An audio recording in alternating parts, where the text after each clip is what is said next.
And with us this morning, the son of President Trump. He is Eric Trump, joins us here. Good morning, Eric. How are you? Hey, Gary. Good morning, Pennsylvania. How are you? We're doing well. Great to have you in this morning. You know, there's about 8 million questions you want to ask someone like you. And you've been on with us before. You probably don't remember it, but it was back when your dad was a candidate. But, it's great to have you on this morning. But I wanted to ask you a question. What's the question you'd like to be asked that you'd never been asked before? Oh, man, there's so many of them. Why the Democrats do what they do to our country. Honestly, it's a shame when you turn on the TV and you see what's happening. You see how good our economy is. I mean, I was looking at Pennsylvania stats last night. Just out of kind of curiosity, and you have almost 100,000 people in Pennsylvania that have come off food stamps since my father was elected. You have the lowest unemployment that the state's ever seen. He's added 160,000 jobs to Pennsylvania directly. I mean, I could go on and on. Yeah. But he's done a phenomenal job, and we've got the best stock market in the history of our country. 401ks are up by 40%. I mean, it's, retirement plans, everything. You see all these pension plans all across, the country that are literally up by 40%, Gary.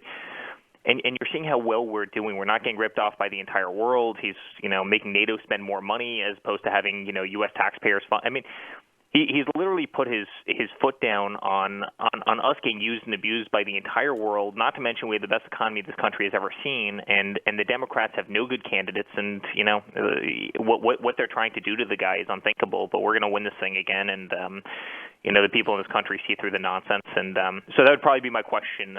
Why would you put your political party over, the well-being of our entire nation? And you have some selfish people in Washington D.C. and it's they're very power hungry, and that's all they live for. My father doesn't need this job. That's all these people live for, and it's sad. I mean, it's just sad. So what's driving him to stay in it? I mean, why? In other words, here's a guy that was wildly successful. And here he is, and he's doing this. So what keeps him there? Why wouldn't you just, for most of us, we'd say what he goes through every day. You'd say, well, how do you do that? He seems to relish living in, I won't say chaos, but all this stuff going on around him. He seems to embrace that a little bit like no one I've ever seen. And I guess I want to ask, why would you want to continue to do this when you have so many people who come at you daily to try to get after you? Because it's exactly what they want, honestly. They want no successful person to ever run again because it disrupts their little power circle. I mean, and by the way, it's on both sides. These people like the beautiful little, white marble offices overlooking Pennsylvania Avenue. They like to be in there for 100 years. They like to be wined and dined by every lobbyist. I mean, the difference with my father is he doesn't need that stuff. I mean, his life is actually worse in Washington, D.C., but they do what they do to try and have somebody react the way you just did. But, listen, my father, I think ingrained in his DNA is and probably ingrained in all of our DNA is a fighter, right? It's probably what gets him in trouble most. But, he's a guy who, will counterpunch, and they've never really seen that before, and that kind of disrupts their little aura that they have down there. But, and I tell this story all the time, Gary, but I remember, when my father was looking to run, he'd be reading a newspaper in the morning. America gives $150 billion, not million, $150 billion to Iran. In New York State, we just built one of the biggest bridges. We rebuilt the Tappan Zee Bridge. It cost $4 billion. The thing's 4 miles long. It's one of the biggest bridges in the country, right? $4 billion. We gave $150 billion to Iran. He's sitting there shaking his head. What the hell are we doing? I mean, this country hates us. The leaders hate us. They want to get nuclear weapons. They want to knock Israel off the face of the earth. I could go on and on. But what are these people doing? Then he reads another article. U.S. educational system is ranked 30th in the world. Like, how the hell are we not number one? How are so many of these countries kind of, out educating their population? We're not. And I mean, I could go down the list. We lost 70,000 factories. A lot of them, by the way, coming out of Pennsylvania. We lost 70,000 factories between 2001, that's when Clinton signed NAFTA, and 2016. I mean, just gone. They went 2 feet over the southern border. They went to China. They went to a lot of other places. 70,000 factories gone. He's sitting there saying, why the hell are we losing manufacturing? Yeah. In our nation? And Gary, I could go on and on, but that's why he does it. I mean, he's one guy who doesn't need anything from the system. I mean, look at Obama. Obama went into office, and he used to brag about how he had nothing, absolutely nothing in the bank. 2 days ago, he bought a $14 million house in Martha's Vineyard, right? My father is going to be the one person who goes into office that, comes out exponentially worse than when he went in. I mean, he sacrificed a tremendous amount to do it, but he loves this nation, and we as a family love this nation, and we're going to fight like hell because these people are crazy. Let me ask you a question. How does dealing, and you've had a chance to see this, and you still do it up close because you're with the Trump organization, obviously. Sure. How does dealing with politicians compare to dealing with people in the private sector? Is it harder, easier, or something else? You know what? Everybody used to say that real estate was the toughest industry, the most cutthroat industry, had very tough people, blah blah blah. They are little babies compared to politicians, and I mean that sincerely. I mean, the difference, and I've spent a lot of time trying to think about this, and why would that be? But the difference is in Washington, the one thing that motivates people is really power, meaning these politicians. It's power. In kind of the business world, small businesses, etc. People want to create that new great product. They want to be creative. They want to build a great company. They want to work hard. They want to build something special. They want to, deliver for communities and stuff like that. In D.C., you don't really have any of that. In D.C., it's just maintaining power, and they'll do anything to maintain power. And it's kind of why we are where we are right now with, the impeachment. The whole thing's a sham.